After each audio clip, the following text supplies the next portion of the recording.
সহযোগিতা, এটা যদি সমন্বয় না হয় তাহলে কোনোদিন সেই জায়গায় নেতৃত্ব সৃষ্টি হয় না, এলাকার উন্নয়ন করাও সম্ভব হয় না।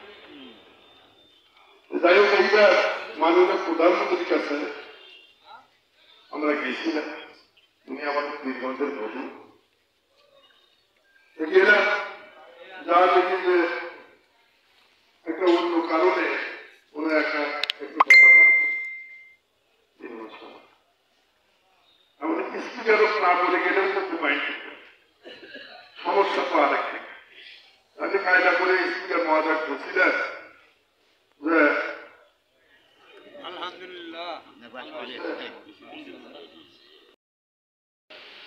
আপনি হয়তো থাকেন তো ভালো, আর না থাকলে আমি একটু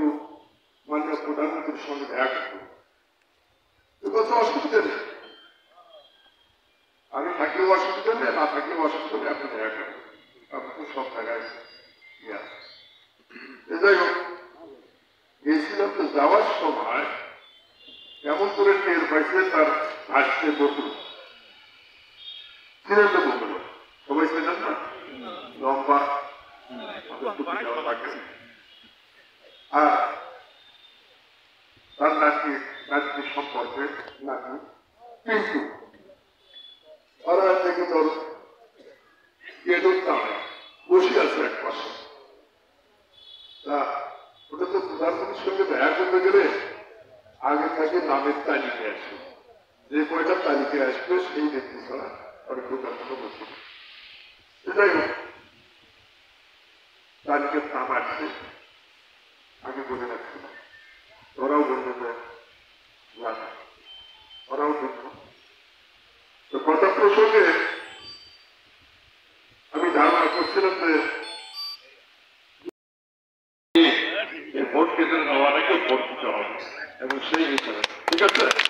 আপনারা ভালো থাকবেন, সুস্থ থাকবেন, এবং আগামী 21শে মে ভোটটা সুন্দরভাবে করবেন। আমাদের এই নেতৃত্ব যাতে কেউ ছিনিয়ে নিতে না পারে সেই দিকে থাকবেন। আমি হয়তো পরবর্তীতে এখানে এসে দেখা হবে, হয়তো এত লোকের সঙ্গে আর কথা বলতে পারবো না, ওদিকে ওই যে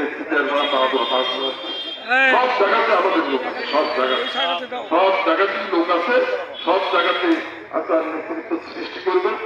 সব উদ্দেশ্য নিয়ে যারা নেতৃত্ব দিবে এলাকার কাজ করতে চাবে সবাই পাবেন আমার কাছে, তার খোলা যে কোনো